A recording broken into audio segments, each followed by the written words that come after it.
At first glance, empire appears to be a story of armies, banners, and battlefield victories. Yet long before cannons roared across continents, power was already being forged along quieter paths in desert caravanserais, crowded Mediterranean ports, and windswept sea lanes stretching beyond the known horizon. The true architects of the world's first financial empires did not always wear armor. They carried ledgers. Imagine the Silk Roads at their height, caravans heavy with spices, silk, and silver threading their way from Asia to Europe. Each mile traveled was more than a commercial exchange. It was the stitching together of distant economies. Wealth did not simply move along these routes, it accumulated at their junctions. Ports became counting houses became banks, and banks became instruments of statecraft. In the medieval Mediterranean, the Republic of Venice mastered this transformation. Venice did not command a vast land empire. Instead, it commanded choke points, narrow passages of trade through which goods and therefore profits had to pass. By dominating maritime corridors between Europe and the Levant, Venice positioned itself not merely as a trader, but as a financial intermediary. Merchants deposited funds, states borrowed against future revenues, and sophisticated credit instruments began to circulate. Wealth, once tied to physical treasure, was becoming abstract, recorded in ink rather than stored in vaults. Further north, merchant families in Florence refined the art of finance. They financed monarchs, managed currency exchange across fragmented European territories, and standardized the use of bills of exchange. These documents allowed merchants to travel without transporting dangerous quantities of gold or silver. A signature in one city could unlock funds in another. Trade routes, therefore, became networks of trust. Trust became credit. Credit became power. By the 17th century, this model reached unprecedented scale with the rise of the Dutch East India Company. Here was something revolutionary. A corporation granted sovereign powers the ability to wage war, negotiate treaties, and govern overseas territories. Investors purchased shares. Profits from Asian spice routes flowed back to Amsterdam. Risk was distributed across shareholders, and returns were magnified through maritime dominance. Trade had evolved into a financial machine. Capital markets, as we recognize them today, began to take shape. These early systems revealed a pattern that would define global history. Control the routes, monetize the flow of goods, institutionalize the profits, reinforce them with naval and political power. The financial empire did not replace the territorial empire, it enabled it. It was into this evolving world that Britain stepped. An island nation with limited natural resources, Britain understood instinctively that its future lay not in continental conquest, but in maritime supremacy. The sea was not a barrier, it was an opportunity. As Atlantic trade expanded, linking Europe, Africa, the Americas, and Asia, Britain inserted itself into the flow. Sugar, tobacco, textiles, tea, and opium were not merely commodities. They were components of a growing financial architecture. Ports such as London, Bristol, and Liverpool became hubs of imperial commerce. But beyond the docks, something more consequential was taking shape. Merchants required insurance for perilous voyages. Governments required loans to finance naval expansion. Traders required reliable currency to settle international accounts. In meeting these needs, Britain began constructing the foundations of what would become the most powerful financial system of the modern age. The story of the British Empire economy, therefore, does not begin with red lines drawn across maps. It begins with shipping lanes, balance sheets, and confidence. Trade routes were the skeleton. Finance was the bloodstream. And from this fusion emerged a new kind of empire, one built not only on territory, but on the disciplined control of money and power. Have you ever wondered how a small island nation like Britain came to rule over a quarter of the world's population?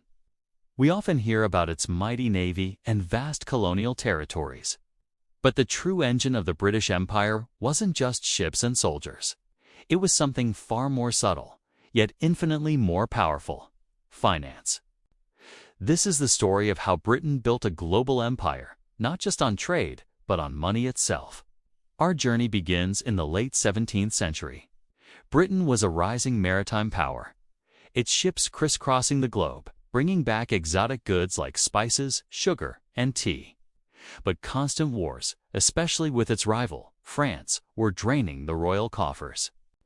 King William III faced a monumental crisis: how to fund a modern army and navy without bankrupting the nation. The answer came not from the crown, but from a group of ambitious merchants and financiers.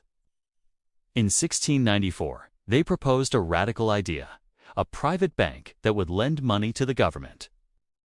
This was the birth of the Bank of England. The concept was revolutionary. For the first time, the state's debt was not the king's personal liability, but a national responsibility backed by the future tax revenues of the entire country. Investors who bought government bonds were essentially betting on Britain's long-term success.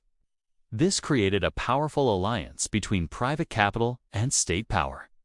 The government got the funds it needed to build its military might, and the investors got a secure, interest-bearing asset. This new system, known as the Financial Revolution, laid the groundwork for everything that followed. But where did these deals happen? Not in stuffy government offices, but in the bustling, smoke-filled coffeehouses of London. Places like Jonathan's and Garraway's and Exchange Alley were the epicenters of this new financial world. Here, over cups of the newly fashionable coffee, merchants, ship captains, and investors gathered to trade information, gossip, and, most importantly, stocks and shares. These coffeehouses were the original stock exchanges, where the fortunes of companies and the fate of the nation were debated and decided. It was a chaotic, energetic, and uniquely British ecosystem where information flowed as freely as the coffee. This new financial architecture had a profound impact. It allowed Britain to outspend its rivals. During the Napoleonic Wars, for instance, Britain could raise vast sums of money through its sophisticated credit system, funding not only its own war effort but also subsidizing its allies across Europe. Napoleon might have been a military genius, but he couldn't compete with the seemingly bottomless pit of British credit. The City of London became the financial capital of the world, a place where you could finance a railroad in India, a mine in South Africa, or a government in South America. As the 19th century dawned, the Industrial Revolution took hold, and Britain's financial system went into overdrive. The wealth generated from colonial trade and the slave economy was now channeled into building factories, canals, and railways. The same financial instruments that funded wars were now used to fund innovation. The joint stock company, which allowed for the pooling of capital from thousands of small investors, became the vehicle for massive industrial projects. This synergy between finance, industry, and empire created a self-reinforcing cycle. Profits from factories were reinvested in the empire, and resources from the empire fueled the factories. London's banks and insurance markets, like Lloyd's of London, underwrote this global enterprise, managing the risks of sending a ship full of cotton from Egypt to a mill in Manchester. But this system was not without its dark side. The financial empire was built on a foundation of colonial exploitation. The immense profits that flowed into London were often extracted from colonies through unfair trade practices, resource plunder, and the labor of enslaved and subjugated peoples. The same system that brought prosperity to Britain perpetuated poverty and dependence elsewhere.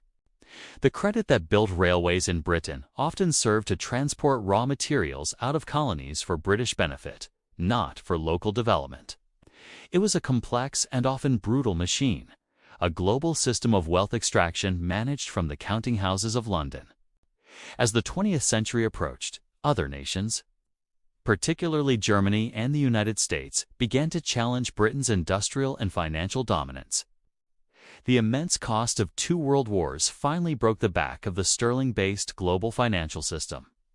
By the mid-20th century, the British Empire was unraveling, and a dollar had replaced the pound as the world's reserve currency. The old imperial financial structure was no more. However, the legacy of that era endures. London remains one of the world's leading financial centers. The institutions, practices, and even the legal frameworks forged in the crucible of empire continue to shape global finance today. The story of Britain's financial empire is a powerful reminder that history is shaped not just by battles and treaties, but by ledgers and credit notes.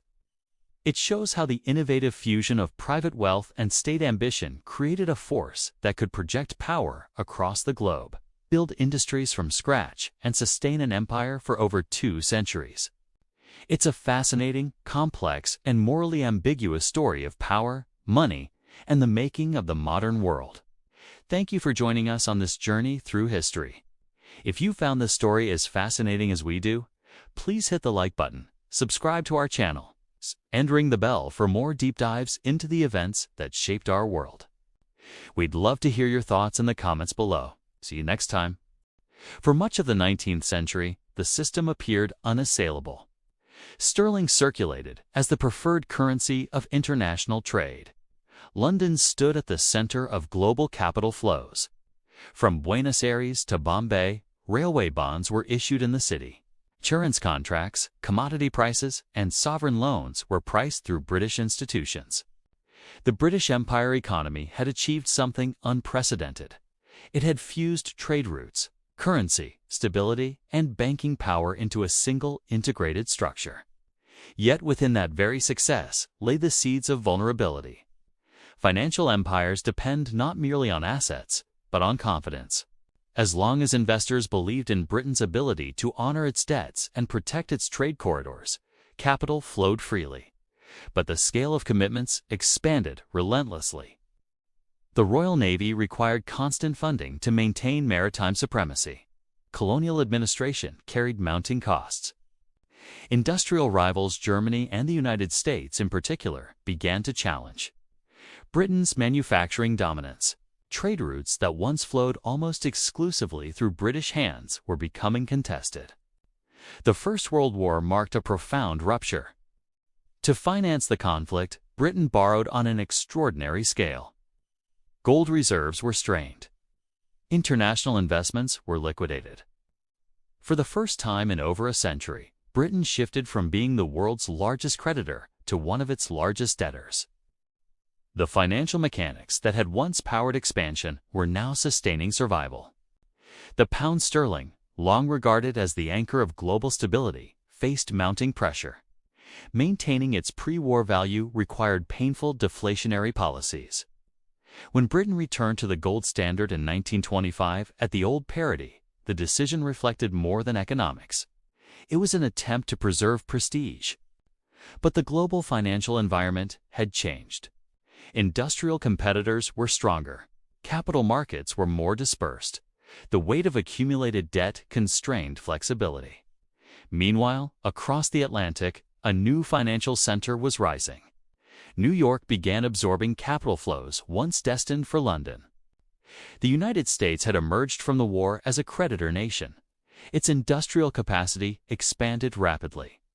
Gradually, the gravitational center of global finance shifted westward. The interwar years exposed the fragility of Britain's financial architecture. Currency crises, capital flight, and political instability undermined sterling's dominance. In 1931, Britain abandoned the gold standard. It was not merely a monetary adjustment. It was a symbolic acknowledgement that the era of unquestioned financial supremacy had ended. The Second World War deepened the transformation. Once again, Britain relied heavily on borrowing, this time from the United States. The empire's trade networks were disrupted by conflict. Shipping losses mounted.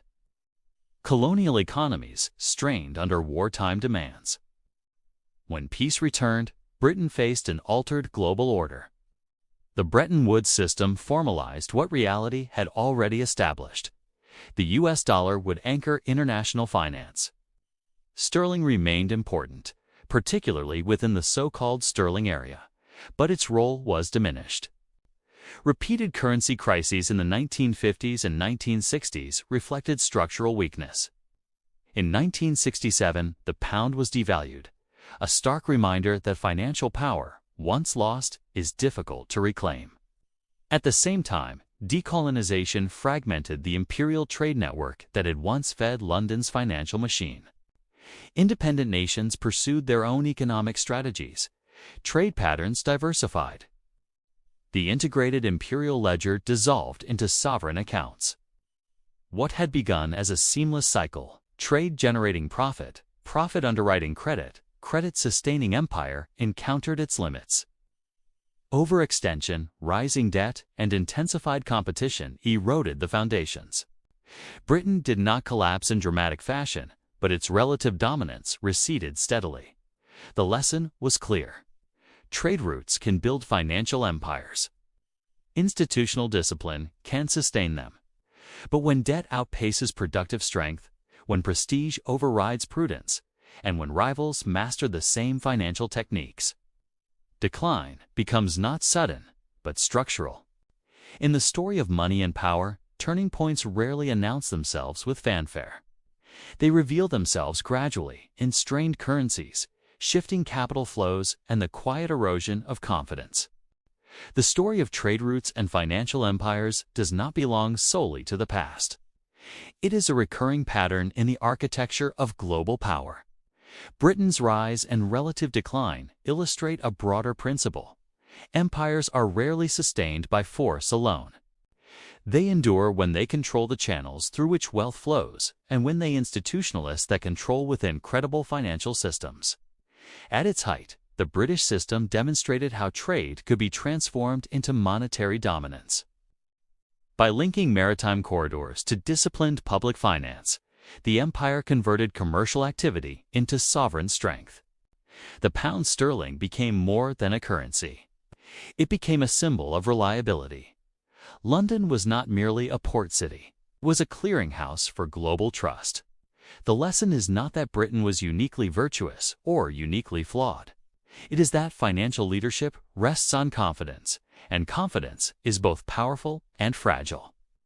History shows a consistent sequence. First, a nation or city-state secures strategic trade routes. Second, it monetizes those routes through banking, credit, and currency stability. Third, it expands influence by exporting capital and underwriting global commerce.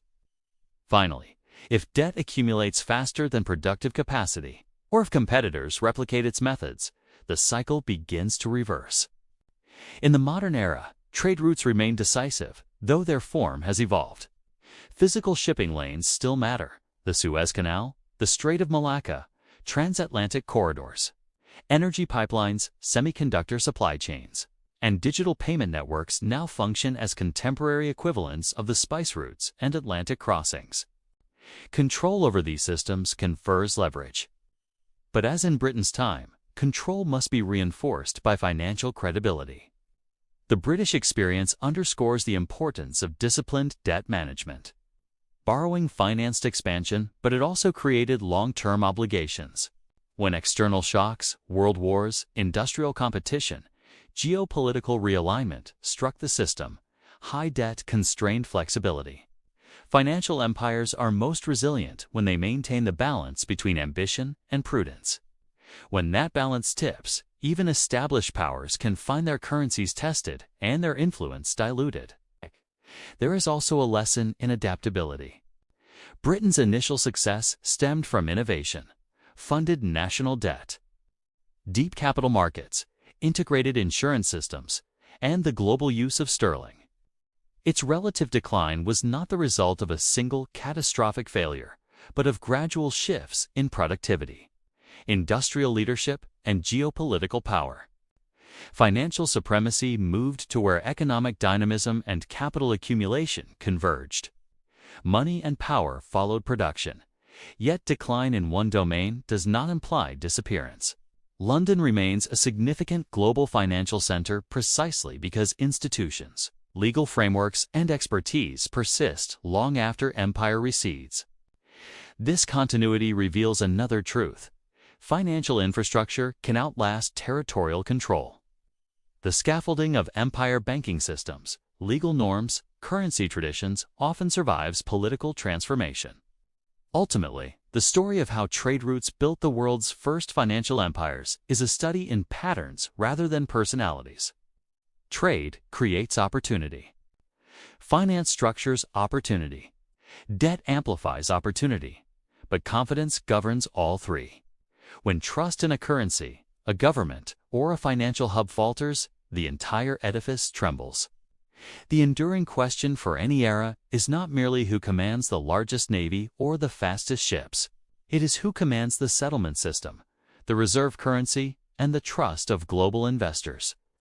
Empires are constructed in harbors and counting houses as much as on battlefields. And history reminds us that the decisive terrain of global competition is rarely soil. It is liquidity.